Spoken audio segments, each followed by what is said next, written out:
यह एक पौराणिक कथा है। कुबेर तीनों लोकों में सबसे धनी थे। एक दिन उन्होंने सोचा कि हमारे पास इतनी संपत्ति है, लेकिन कम ही लोगों को इसकी जानकारी है। इसलिए उन्होंने अपनी संपत्ति का प्रदर्शन करने के लिए एक भव्य भोज का आयोजन करने की बात सोची। उसमें तीनों लोकों के सभी देवताओं को आमंत्रित किया गया। भगवान शिव उनके इष्ट देवता थे, इसलिए उनका आशीर्वाद लेने वह कैलाश पहुंचे और कहा, प्रभु, आज मैं तीनों लोकों में सबसे धनवान हूं, यह सब आपकी कृपा का फल है। अपने निवास पर एक भोज का आयोजन करने जा रहा हूं, कृपया आप परिवार सहित भोज में पधारने की कृपा करें। भगवान शिव कुबेर के मन का अहंकार ताड़ गए, बोले, वत्स, मैं कहीं बाहर नहीं जाता।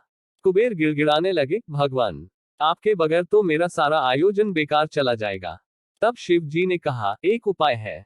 मैं अपने छोटे बेटे गणपति को तुम्हारे भोज में जाने को कह दूंगा। कुबेर संतुष्ट होकर लौट आए। नियत समय पर कुबेर ने भव्य भोज का आयोजन किया। तीनों लोकों के देवता पहुंच चुके थे। अंत में गणपति आए और आते ही कहा, मुझको बहुत तेज भूख लगी है। भोजन कहाँ है? कुबेर उन्हें ले गए भोजन से सजे कमरे में। सोने की थाली में भोजन परोसा गया। क्षण भर में ही परोसा गया सारा भोजन खत्म हो गया। दोबारा खाना परोसा गया, उसे भी खा गए। बार बार खाना परोसा जाता और क्षण भर में गणेश जी उसे चट कर जाते। थोड़ी ही देर में हजारों लोगों के लिए बना भोजन खत्म हो गया, लेकिन गणपति का पेट नहीं भरा। वे रसोई घर में पहुंचे और वहां रखा सारा कच्चा सामान भी खा गए, तब भी भूख नहीं मिटी। जब सब कुछ खत्म हो गया तो गणपति ने कुबेर से कहा, जब तुम्हारे पास मुझे खिलाने के लिए कुछ था ही नहीं तो तुमने मुझे न्योता क्यों दिया था? कुबेर का अहंकार चूर चूर हो गया।